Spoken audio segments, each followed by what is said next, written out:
All right, hope you guys are having a good one. Let's see if there's any chat. No comments yet.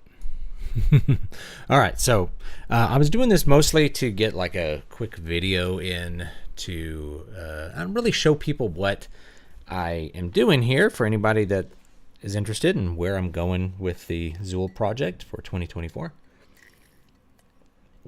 which is in a more improvisational direction. Same kind of music, but doing it live. So eventually, what's up, Desire to Learn? Glad you're here. Eventually, we'll do more of the stuff that's on the album, but we'll be doing it live. Let me adjust my camera real quick because it seems like it's pretty dim on my screen. So let me just mess with that real quick. Oh, all right. Now it doesn't seem as dim. Maybe because my monitor stopped dimming. We can turn the exposure up just a bit so we can kind of see what we're doing a little bit better here. Okay. Should be good. Okay. Sorry. Now you can see me. All right. So let me show you what I'm doing right here. So let me find a way that I can get Ableton here in a document or like on the screen here so we can see it. Maybe I could slide it over here. Line it up on this monitor here. See how that looks. All right. Okay, so now you can see my document. This is Ableton Live, so I might actually, hold on, let me put myself down in the corner so I'm not covering up too much stuff. Okay, there we go. All right, so now you can see this document. This is Ableton Live 12, which is what I just got this version. Most of the stuff on the channel is Live 11.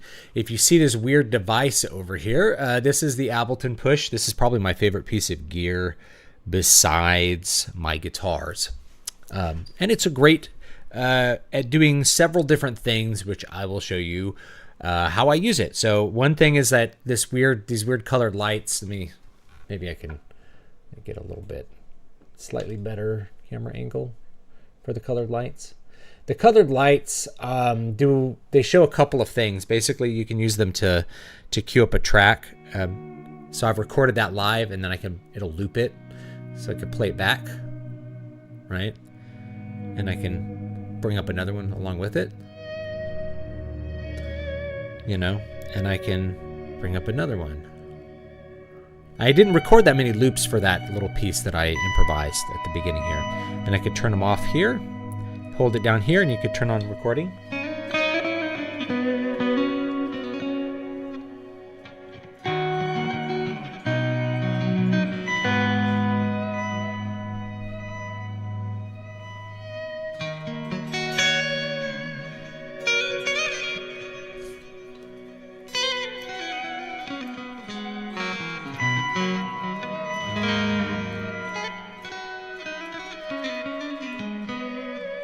Cut on my pinky from working in the yard earlier. Kind of feels weird. But yeah, that's the idea.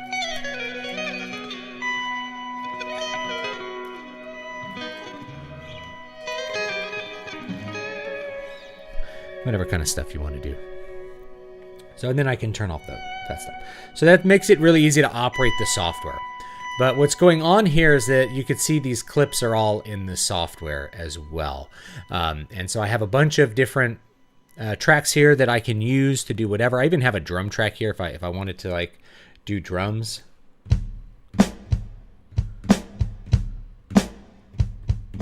And I can play in a drum track or anything.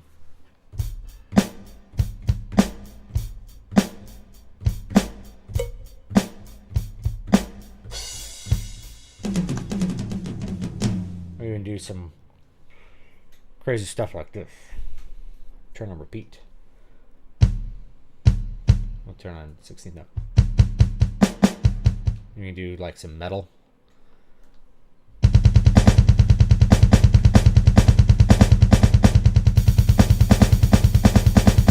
You can do all kinds of weird stuff with that. So anyway, it's a great piece of gear. I like to use it to operate the software. This one also will work standalone on its own.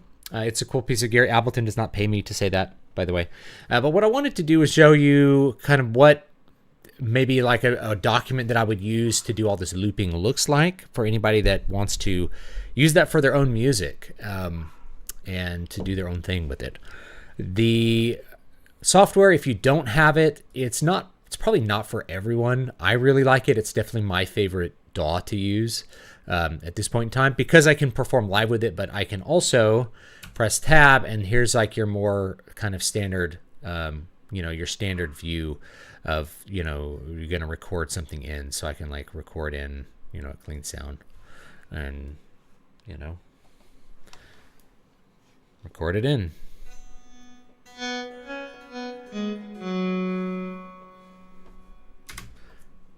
it goes. I'll record it.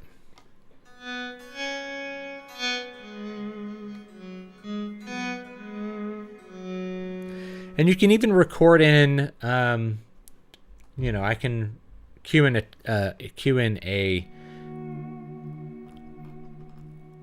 a little backing track here, and it'll start recording it in your regular view. So you can use this to take pre-recorded loops that you've done and like do a fully arranged recorded piece of them. But you could also just like use it to record live performances, which is what I often did. I actually didn't record this one except on the video, so that's how that one is. Anyway, let me go through some of the tracks and I'll show you what is going on them. If you're wondering about how I'm getting a lot of guitar sounds, it has a lot to do with the signal chain that I'm using. It's all a virtual signal chain, okay? So if you're watching another ambient guitar channel, you may notice that they have like a crazy big pedal board, okay? So that's cool. People like big pedal boards.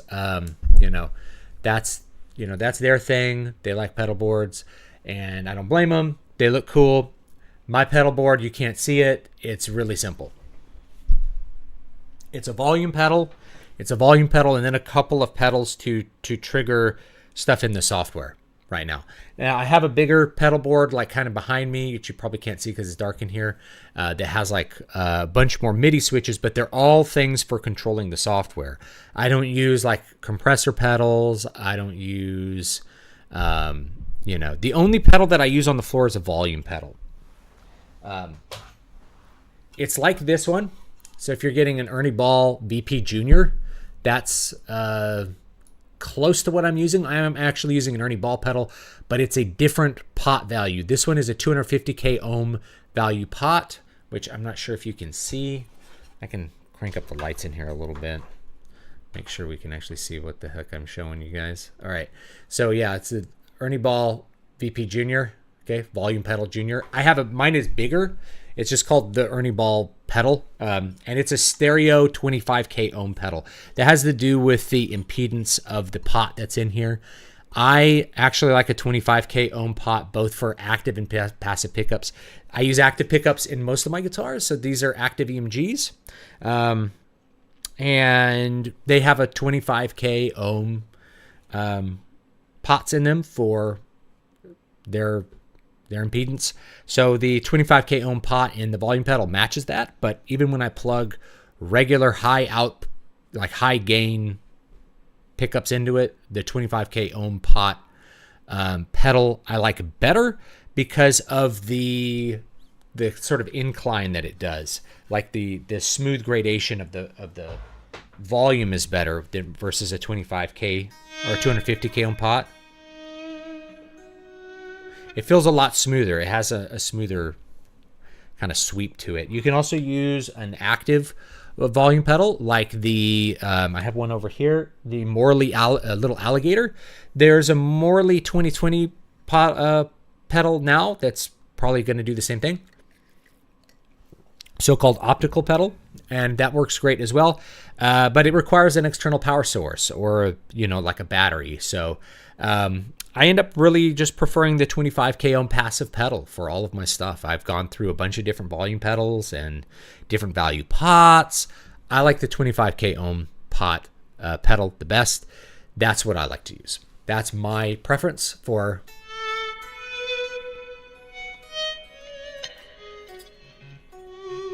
Okay. in case anybody was wondering about that. So let's take a look at a couple of the tracks that I have set up here. Rather than doing a document from scratch, I thought it'd be just like, look at the one that I just used, and I've used this for a couple of different performances. There's 3 different synths that I can use. I can always use more. Like, you can use the Ableton to kind of track around and select different tracks to do. So when I did that rain piece, which was like almost an hour long, there's like 16 tracks, and I'm just going through them. I'm moving from left to right through all these tracks that I constructed. So anyway, yeah, let's take a look at some of the guitar stuff, because that's what people want to look at. So let's take the first one, which is the clean channel. I'm going to actually move myself again so you can see the entire signal chain here. All right. So yeah, the signal chain on the floor, just to reiterate, it's just my guitar into a volume pedal into my interface. That's it. I don't use a bunch of crazy pedals, and personally, I don't see the need for them when I'm going to be using the software to do all the looping. I don't need a crazy big pedal board to shape my sound before it goes into the interface. I can do all that afterwards. Okay. The only thing I might add is maybe a compressor pedal before the volume pedal, but I don't really need that. Like, I tend to have pretty high output guitars.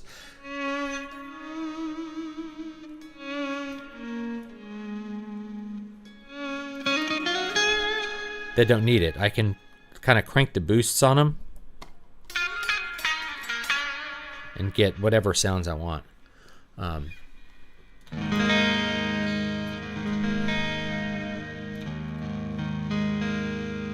Getting a little fuzzy buzz here. I'm not sure what that's about.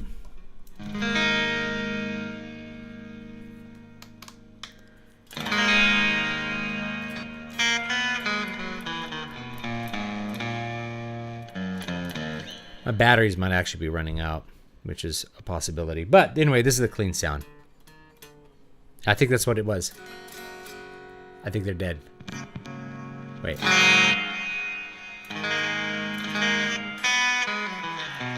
Yeah, the batteries are dying. That's why I'm losing sound. All right, I have a weird battery setup. I have a 24-volt battery setup in this guitar. It's very different from what most people tend to do with this. So, again, I do weird things. I do weird things with this to get it to be right. Okay. Yeah, I do kind of weird things. All right, so let's take a look at the chain, though. I can always just switch guitars out so you can hear it not be distorted. So I have a tuner. That's just, as you can guess, for tuning. I actually didn't tune this guitar before I started playing. It just comes off the wall pretty in tune. This is a regular soft tube amp. Now, if I wanted to, I could use Amplitude, which is good. It's a good option if you don't want to use the built-in Ableton ones, but I'm just showing you what I use. I like the built-in Ableton ones because they're cleaner. It's not necessary to use the extra overhead of a soft tube, or not a soft tube. These ones are made by Soft Tube. That's the company that makes them. They come free with Ableton software. So the soft tube ones have a little bit less processor overhead. Not that it matters because I have like a very overbuilt PC that I play on, but I do notice that there's sometimes a little bit more audio lag with with Amplitude. So that's why I end up not end up using it for a lot of live stuff. And that stuff comes built in with this. So if I ever use like the standalone push, I can just all the amp settings that I know are on there. Pretty basic setting for clean, gains maybe 7, and then a little bit more mid range, and then I can always crank up the mid range on my guitar. I have a special EQ for that. Yeah, the battery's dying. So rather than change the batteries, I'm going to change guitars real quick.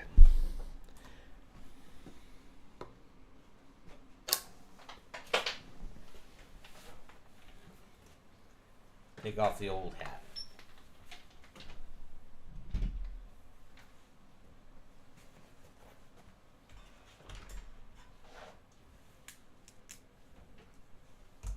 All right, there we go.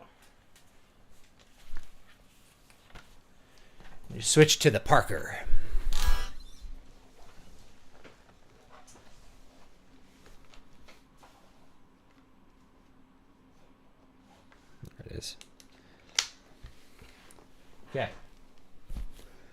All right, we're back.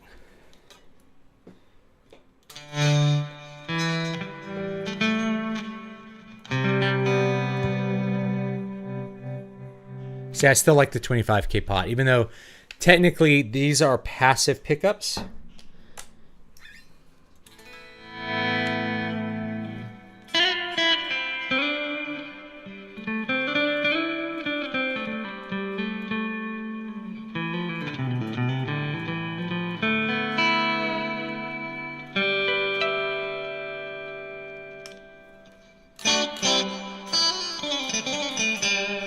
So from there, because it's a really clean amp sound, you can get all your different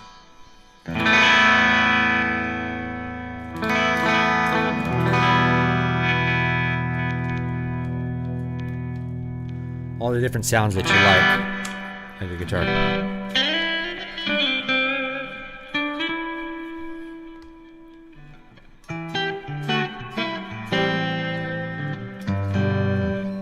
I like this guitar because it has an acoustic pickup in it too.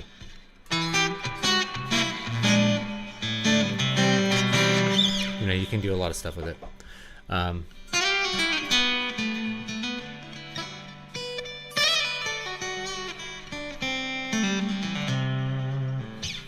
Good stuff. And I can even blend them.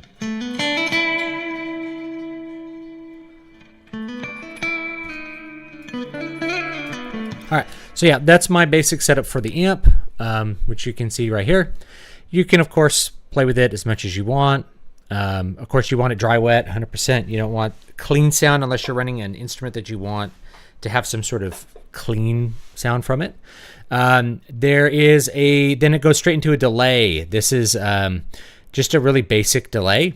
That's only about 20% wet dry for this, and about 46% on the feedback. After that is reverb. Okay, so this is a pretty basic signal chain, amp into an effects loop, delay, then reverb. So this is a spring reverb. It gets that kind of classic Fender sound.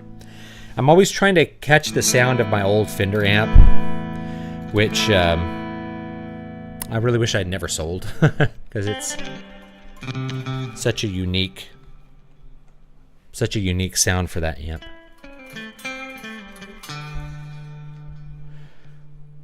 This cable doesn't want to play nice with this guitar.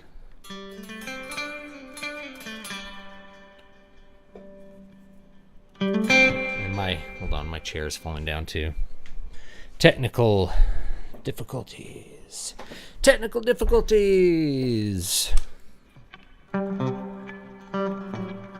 does technical difficulties go?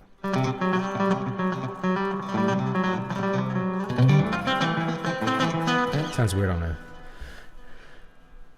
clean channel like that. Yep. And then a speaker cabinet emulator. And this is just a 212, so it sounds like a Fender Twin. So basically this whole setup is to make it sound like a Fender Twin, which it more or less does. That's a basic clean. I use that for most of the guitar solos because it's pretty clean. Next we'll look at, I have two swell channels here. So the swells are way more echoey, as you can tell. And what I use these for is to swell with my volume pedal, which you can't see.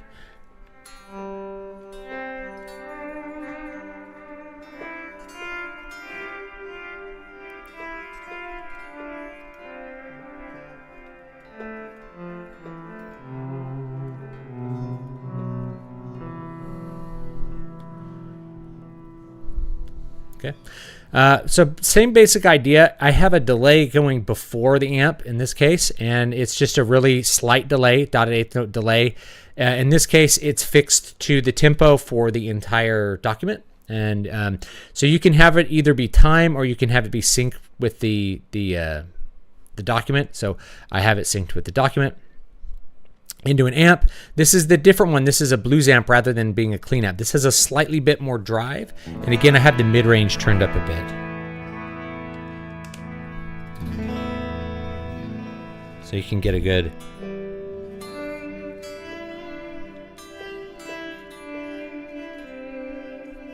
Then we have another delay. In this case, it's a filter delay, if you look at this one. So the filter delay, we have 3 different delay amounts, okay? These are based on, I think, 8th notes, I think. So 3, the 3rd 8th note, or actually 16th notes. The 3rd 16th note, 5th 16th note, the 6th 16th note. And then you can have a filter on each of these and a panning. So one's panned all the way left, one's panned all the way right, one's in the center. Different feedback on each one, about 50%. And then the dry volume we want at max because we don't want to lose that dry signal. But we want these to be kind of about under, like maybe 10 dB. In this case, I think I'm having 8, 9 dB. You can even change these filters to change the sound of each of those repeats that you're doing on the delay to just give it more volume, more presence, make it feel like it's in a real place. I appreciate that people think it sounds like Diablo. It doesn't to me, but I think because people are hearing like that surf sound, it kind of reminds people of Tristram, because there's some, there's some stuff like that. After this, I have a saturator. This is just the basic out-of-the-box saturator from Ableton, hot tubes. Maybe you can hear the difference. We'll turn it off. You can hear that it really, again, pushes those mid-ranges up a little bit. 1.47 kilohertz, that's going to be upper mids. So that's where we're kind of saturating, is the upper mids. And that gives it a lot of definition and also a lot of power for what you're doing. What you want, because you're doing these swells, right? You're coming from 0 to volume.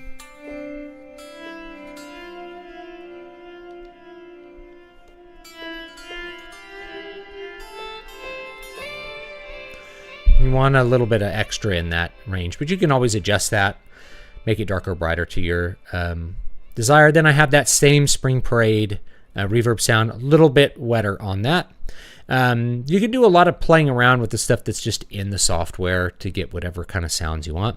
And another 212 speaker. In this case, I think I used on the clean, I used a condenser. In this one, it's a dynamic, so it's a little, it feels a little closer on the speaker.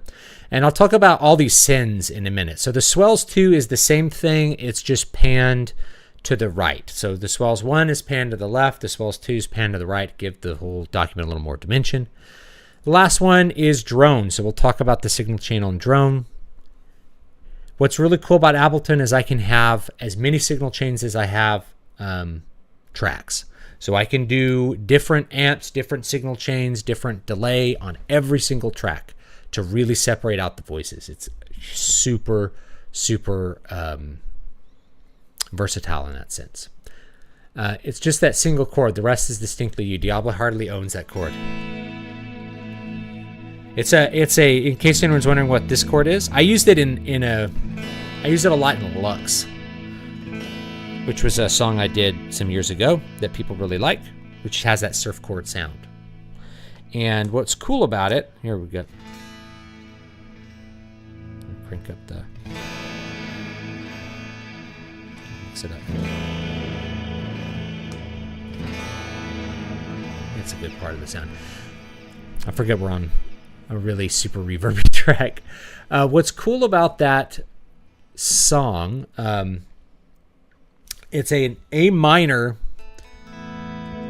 but no third. So there's no C in it. And instead we have the 9th B. And we can even get some.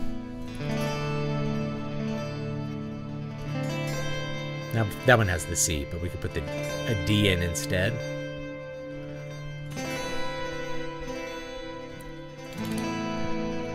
And that's great because that third, we don't really know if it's. There we go. Sorry. This cable and this guitar don't like to play nice for some reason.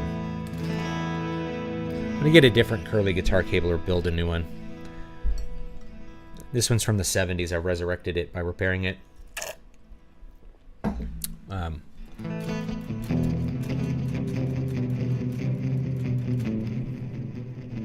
You can't tell if it's major or minor.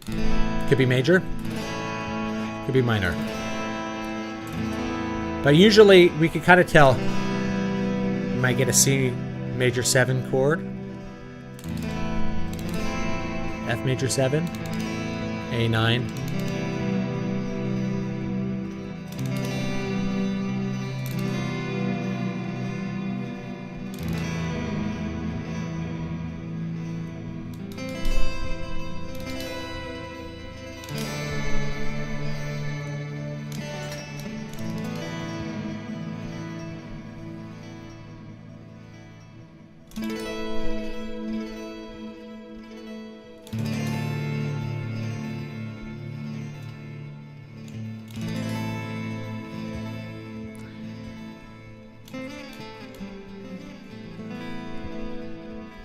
cool chord. Anyway, let's take a look at the drone signal chain. So this one, if I were to just play the note,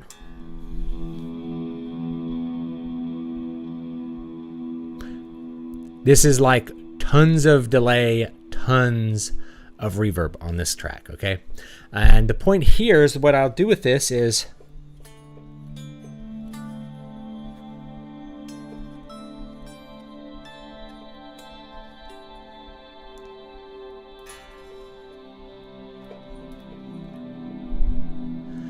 create this washing kind of keyboardy drone sound where when I use the volume pedal to kind of knock the edges off, knock the attacks off,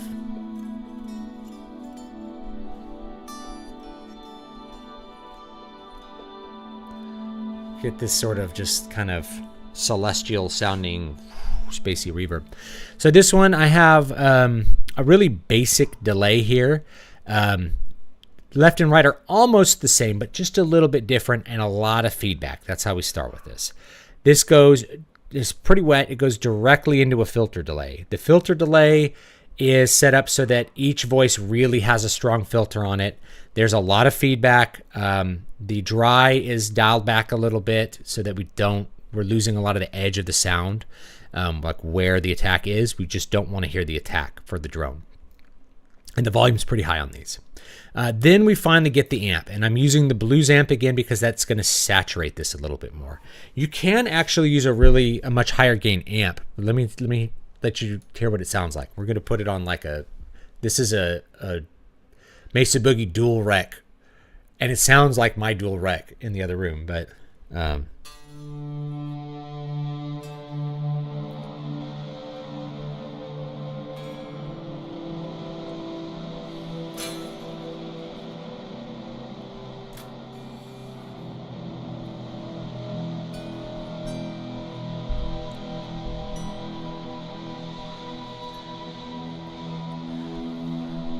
sounds pretty cool. So you can get some really cool sounds of that. Blues is going to be, you can do a boost, which will also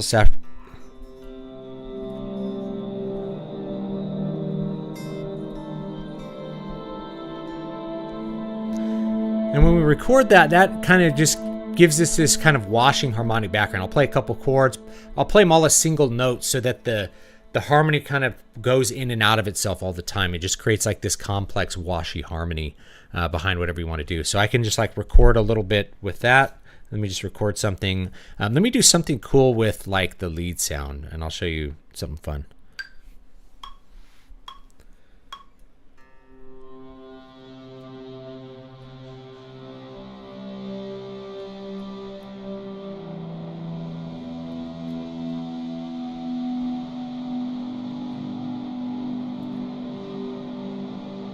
Mostly in C.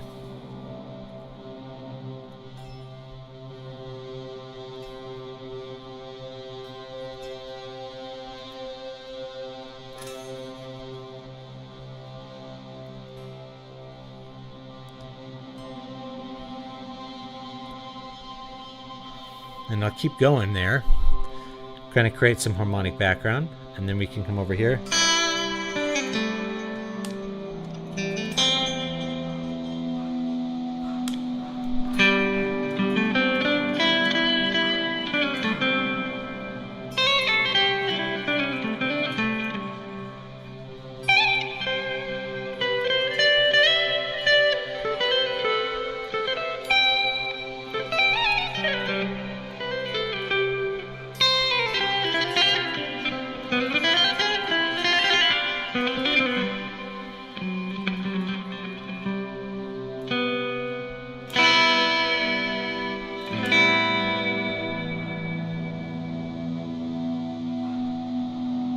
Yeah, it's a cool game. Thanks.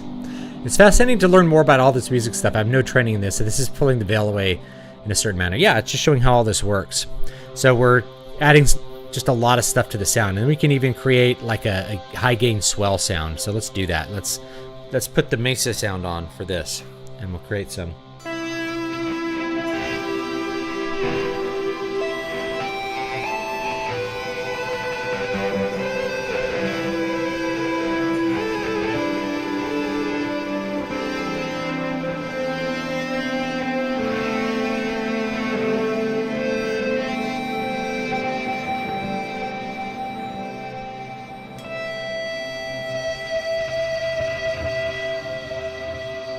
Yeah, so you can create some really interesting textures just by changing like a couple things around, you know. I'm gonna go ahead and put a pause on that. So that's the drone, right? So you can create this kind of droney wash that's gonna back up whatever you want. And you kind of put it in whatever key area you want to work in. In this case, for this one, I did C, and then I moved to A minor kind of slowly.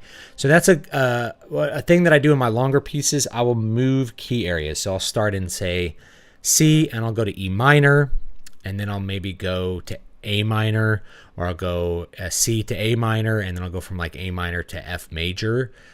So we start adding a flat in, and then we can go from F to something else. We can go to like B flat, you know, and go to just a really different key area as we do it. So if you listen to the piece Rain goes through 3 different key areas, and then like I think 6 or 12 progressions, and the progressions layer on top of each other so that you get like I'll do, say, like a C major chord, and then I'll layer on top of it something that's playing E minor. And then when we fade away the C major, we've kind of slowly changed from a C major to a C major 7 to an E minor, which is a kind of an interesting harmonic sound. It's just something that I've just been doing with this more ambient focus stuff, is a slow transition from one tonal area to another tonal area, rather than, you know, kind of setting something up where we're playing in C, and then we like see it here at D7, and we go to G, and then we're in G. We can do stuff like that all day, you know,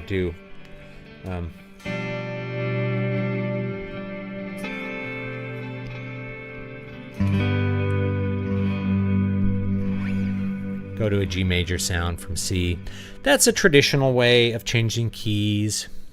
Do that 5 of 5 sound and go to like 7, 5 of 5 to, then you're in G. Anyway, you could do that. But I kind of like things kind of slowly blending away. I think it creates a very just pleasant and placid sound, which is a lot of what I've been going for with this current round of stuff. So that's all the guitar stuff. Oh, super clean. So this one's labeled super clean.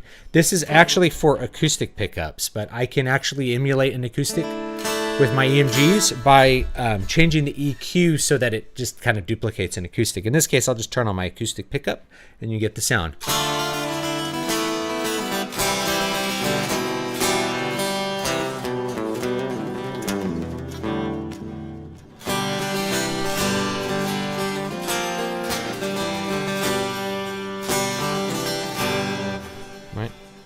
Kind of worship band sound.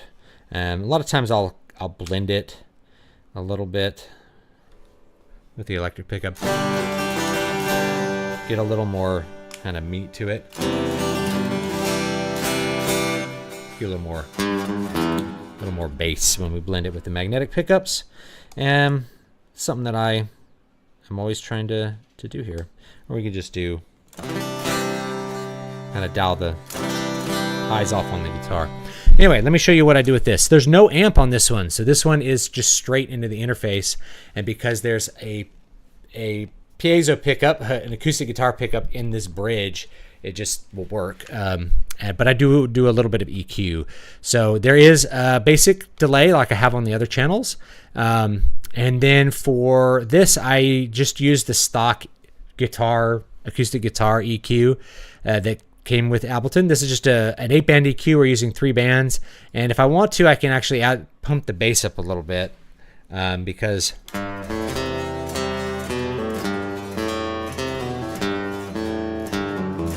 looking at the spectrums, you can see the high end is still there, and we may even we can add a 4th one that just will give us a little bit of mid-range here, you know.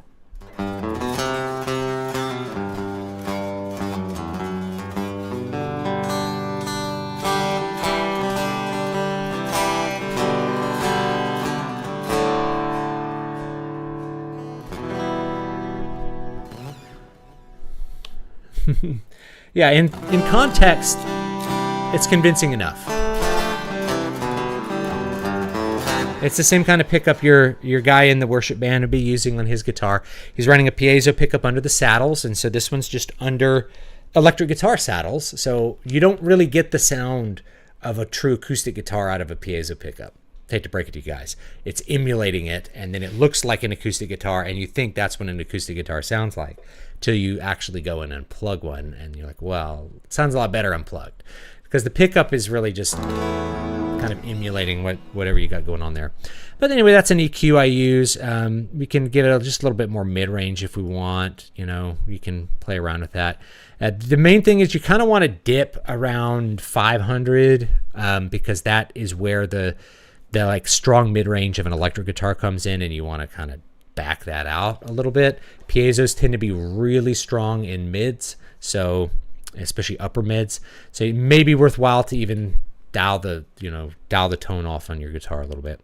A lot of acoustic guitars, if you're using those, will have like a little EQ on them on the top. You can just dial that high off just a bit, so it's not quite as high spiky.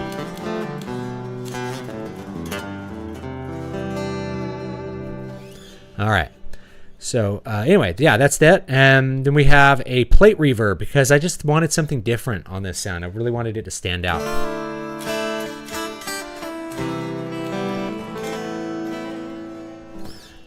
Really wanted the sound.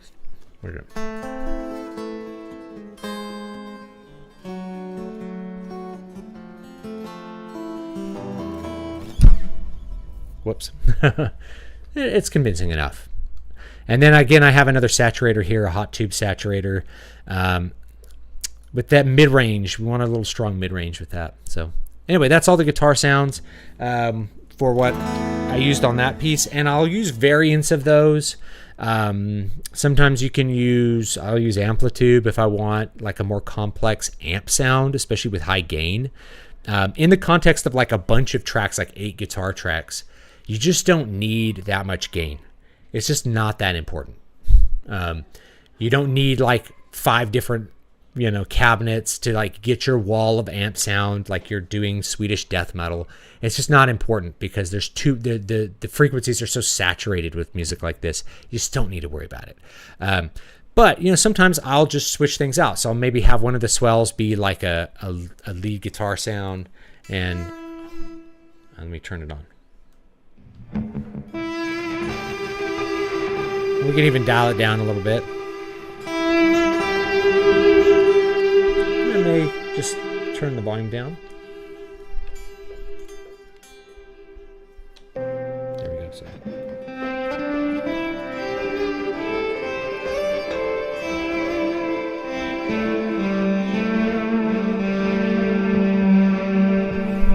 Really cool sound. All right. Now let's talk about these sins. These sins are going over to these tracks on the right-hand side of the screen, if you can see those. So there's a reverb and a delay. Okay. So for the reverb, it's just stock reverb. I didn't even change that much stuff on it. I think it's just the default reverb. It sounds fine. I use it on this. This is to just give more space to stuff. So as you crank up the reverb on this, it just will add the sound from all of these tracks into the reverb track, which then goes into the main mix, which you guys are hearing. So just gives it a little more of a space. You could do something fancy. You could do like a cathedral space, and I've done that. I've done. I'll open up the document for the Rain project I did, and that one has it uses some Max instruments to make reverb. So like the reverb amount is random all the time. It's like randomly going up and down. It's really weird. But it creates just a constant feeling of like the reverb is, things are in a space and the space is moving in some cases with something like that. But in this case, just add some space. The delay is a filter delay. So this is a stock delay. It sounds fine, but I'm using that stock delay on like every track, very close to this. So in this case, we want 0 dry. This is a filter delay, and the filter is all over the place.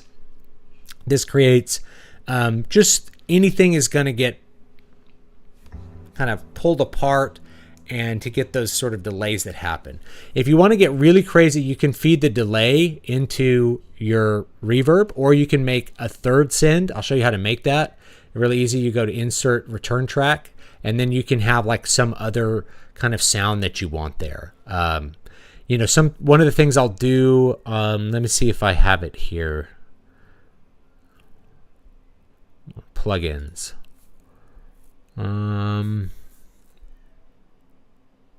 Amplitude 5. So I will put Amplitude on a return track, and I'll let you guys hear what this sounds like, because this is something I'll do, and it's pretty fun. You can get some cool stuff going. Let's see if it crashes my document. If it does, because I haven't tried it in Live 12 yet. Nope, it works. It just was like, I need to hiccup for a bit. All right, Amplitude. So what we're going to do with Amplitude is I'm going to not use an amp. Now, you could create like a unified return amp to like give everything a glued together amp sound, which is kind of fun, but I'm not going to do that. Instead, what we're going to do is we are going to create a DI, and in the DI, we're going to create some effects. So I'm not going to, there we go. Okay. So we're going to find our effects pedals, and we're going to go down here to X space, and we're going to put it right here. X space, we're going to edit it. We're going to create, there's a bunch of different things here. There's shimmer. We could just use shimmer 1, shimmer 2. Here we go. Blue day. This is a good little preset, and we can play with this. And then from here in the mixer, we're going to find the cabinets, and we're just going to turn those off. So we're just going to use the DI. That's it. And no room, just the DI. That's what we want. So we're using this to get access to this weird reverb that's on here called Blue Day. I'm going to go ahead and I'm going to solo that, and I'm going to find my track here, and I'm going to crank up number C so you can hear what it sounds like. Number C, letter C.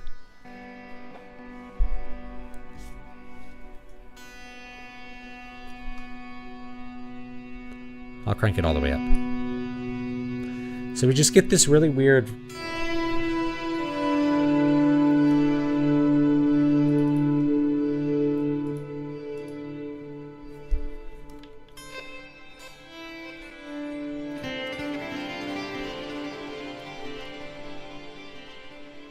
Very weird.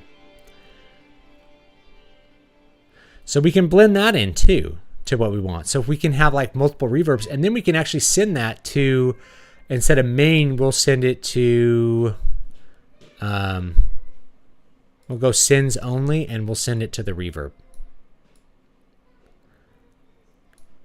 And we can even send a little bit to delay. And so then you get something really weird here.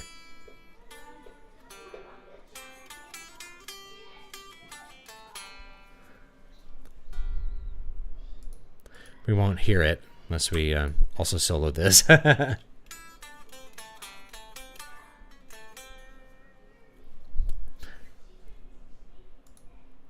It's not going to work today.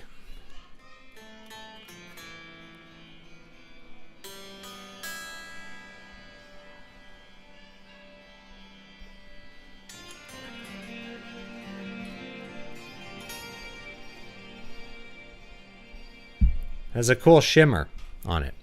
And if we want to change that, we can just open this guy up and find this guy and see what we want to do here. Maybe we want to do deep, enigma, whichever one you think is cool. So I like Blue Day. I think it sounds cool. Mix up to 100%. Forgot that part.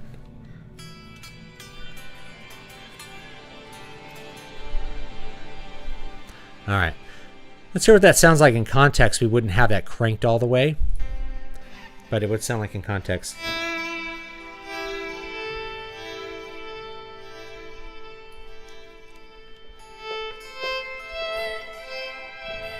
Personally, I think it would sound really cool on the drone. We're going to put the drone back to blues here and really crank that up there.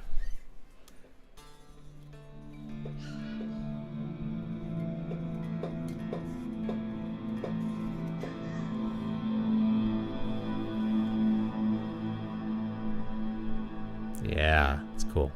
All right, so that's the setup for this. Let's take a quick look at the synths because these are not that important. I just throw some in for some fun.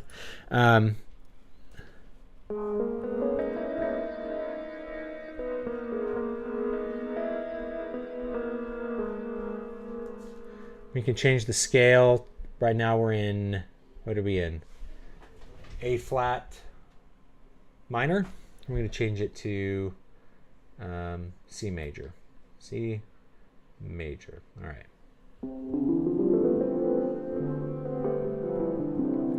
I think I'll do the next piece in like E minor. So I'm actually going to, I can set the scale to whatever I want. Or I can do chromatic. So I'll do E minor. And then we'll keep playing E minor on the guitar. All right. So I could play it here or I could play it here. It doesn't change the scale on the keyboard. So I have to actually know my scales if I'm going to play on the keyboard, right? Harmonic minor. But I could play the parts on this keyboard. Or I could play them here. What's cool about this is it has MPE. It's an instrument in of its own right. So I just find synth sounds before I begin an improv that I just like. I like this one. It's called Misty Bells. Come on. There it is. I like it, so I'll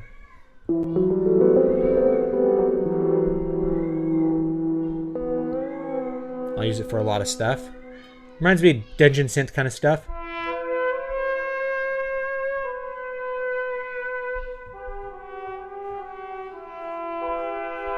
It's like a brass sound. If I want something different, let me change to something different. We'll go to sounds. Let's do MPE enabled. Let's add the let's do a harp. It'll just be something different.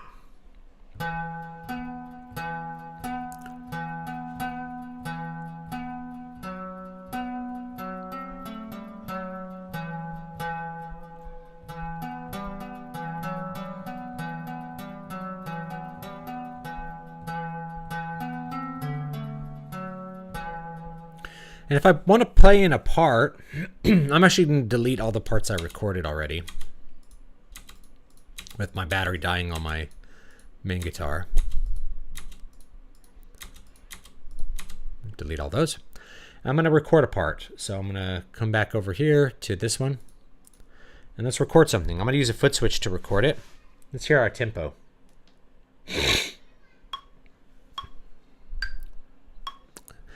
This is, you might hear it through the mic. Might want a little slower. Let's go back to 66.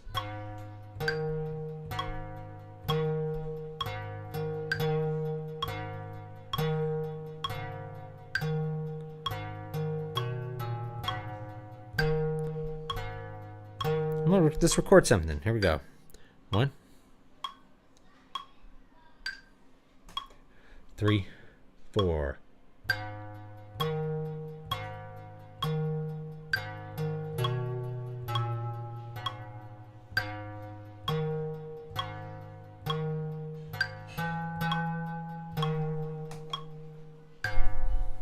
I use the foot switch to trigger the loop, okay?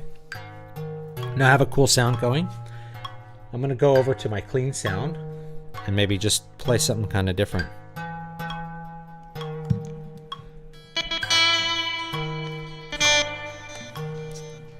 Dang, cable's coming out.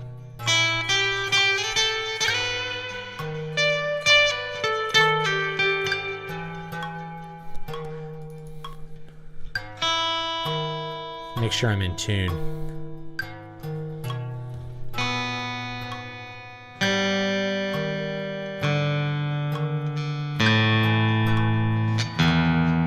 Pretty much in tune.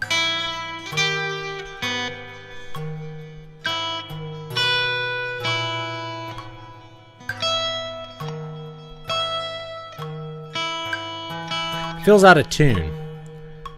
It's sounding out of tune to me. I wonder if there's like some sort of I can set it to E minor.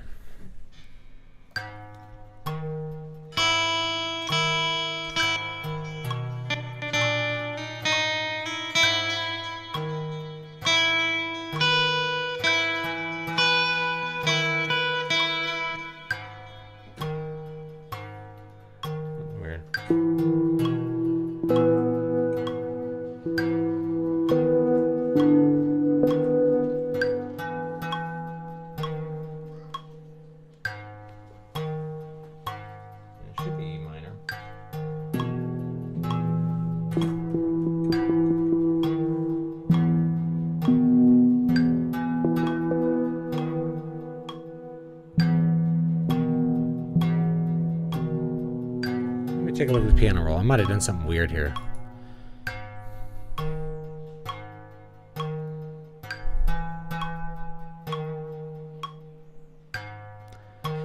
Yeah, it's in, that's weird.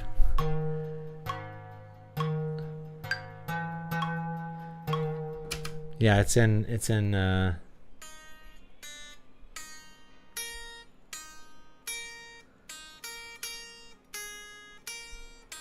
half step off.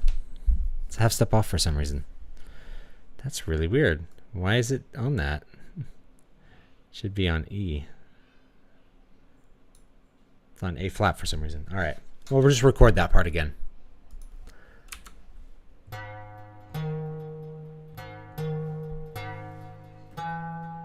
Yeah, that's weird. E. There we go. If all else fails, just play it on the regular keyboard, you know?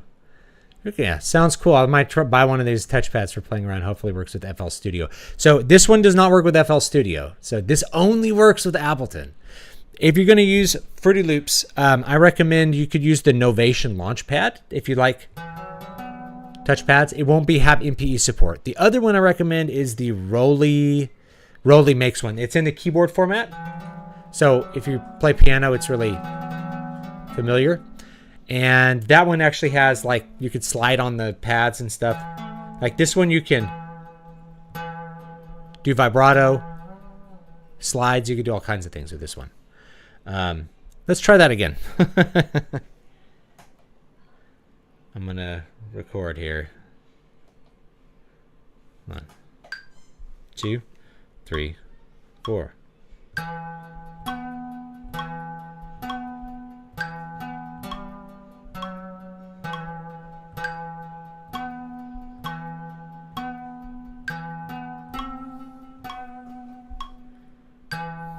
There it is. And we can actually quantize that. So it'll make everything like right in time. We'll do some dungeon synth because that'll be fun. Let's go over to this one. I'll record something with this.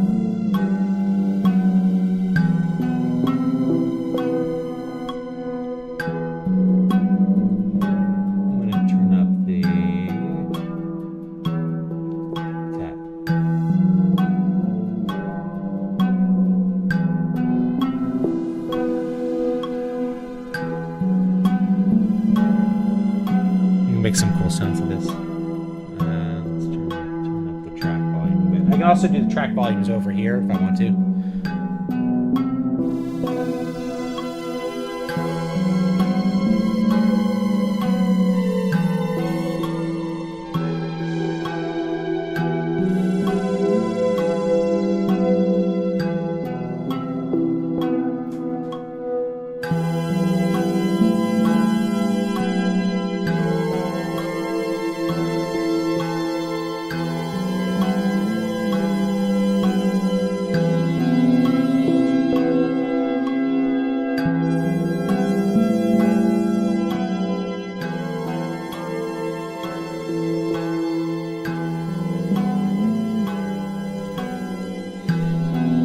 Yeah, make some dungeon synth, right?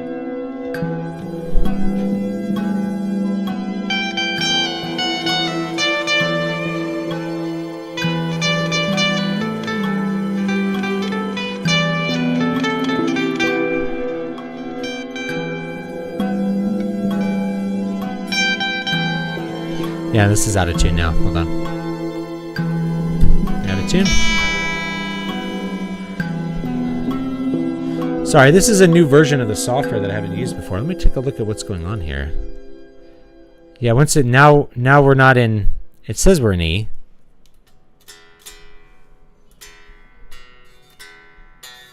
Does that sound right?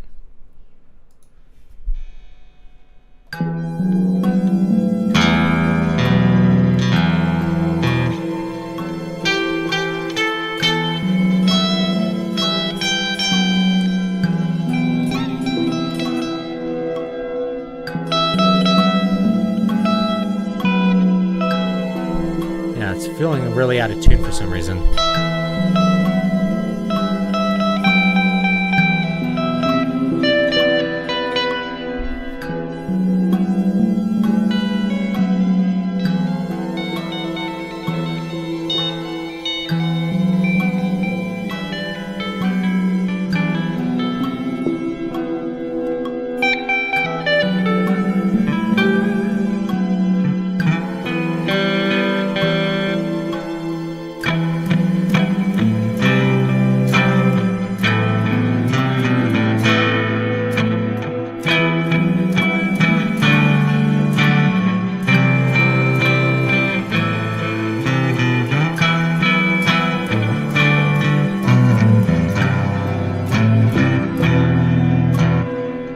You get the idea.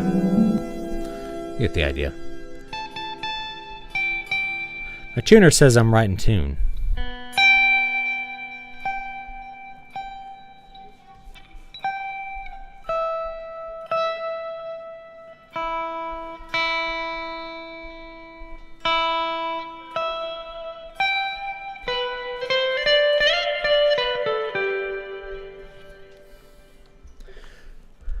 There's some feature that I haven't detected that's like altering the tuning. It kept changing the key.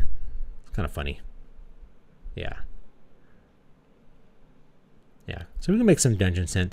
And so you can do whatever you want with it. You know, it's pretty cool. That's why I love this piece of gear. So there's 3 things you do with this piece of gear. You can manage the loops, which is like what I do a lot with it with guitar. You can play notes in directly. You can play them in over here too.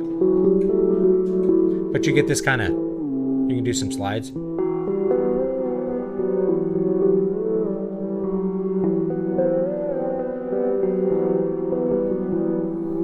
Very dungeon synthy, right? And then you can alter the instrument. So you can play with, you can change a lot of this.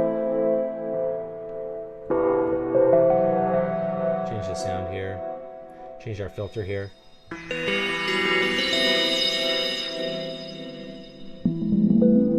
Gonna darken it up. Low pass filter. And you can crank up the reverb and trim too.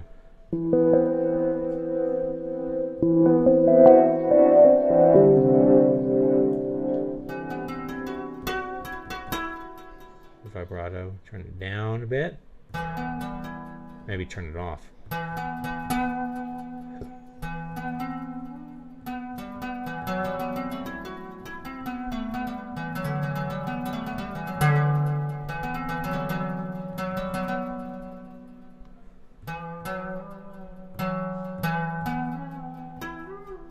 Do all that fun stuff.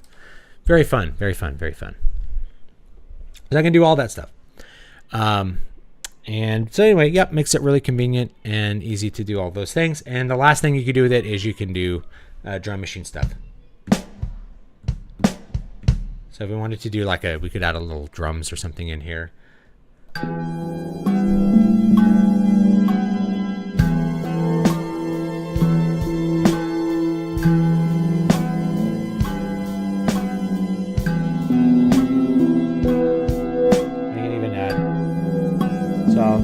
Doing each.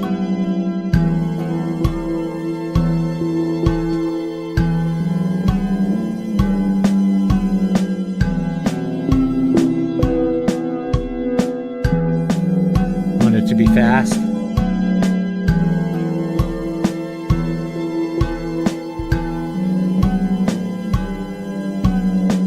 Like that. 1, 2.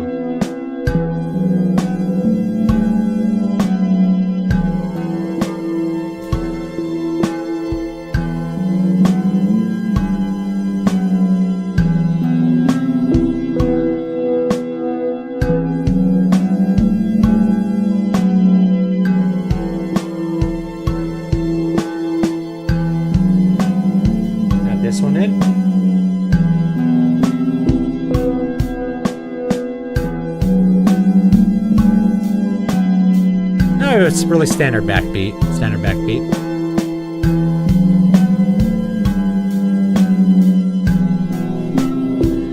Kind of cool.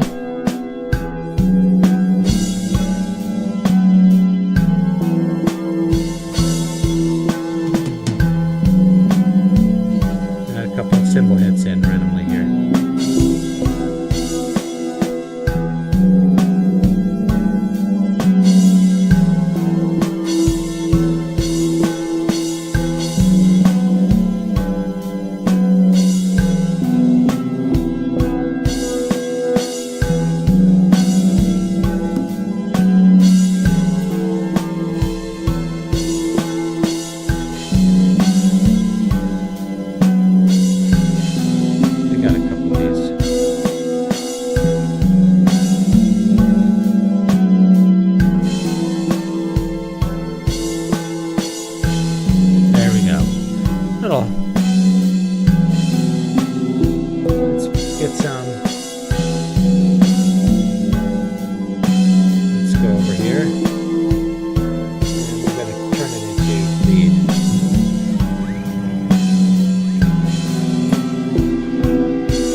play some different riffs.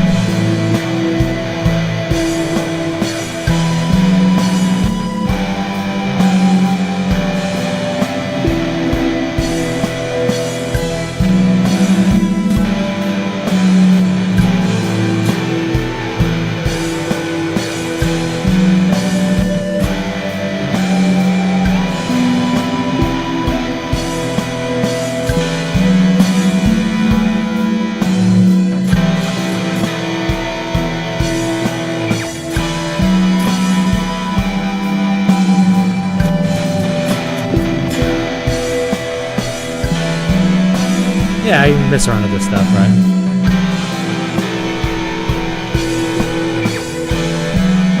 You can even quantize that riff.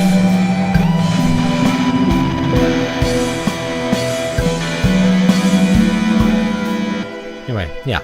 So anyway, you could do like lots of stuff. You could do something completely different with everything that's there. So anyway, some different stuff. I'm about out of time. I think it's time for dinner.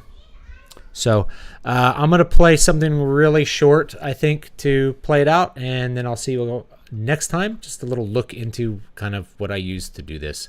I'm not sure. Maybe I'll just leave this document open as I work or as I do the next part here. So let's clear this stuff out, and I'm gonna go back to like a clean sound. And then we'll do it from there, okay?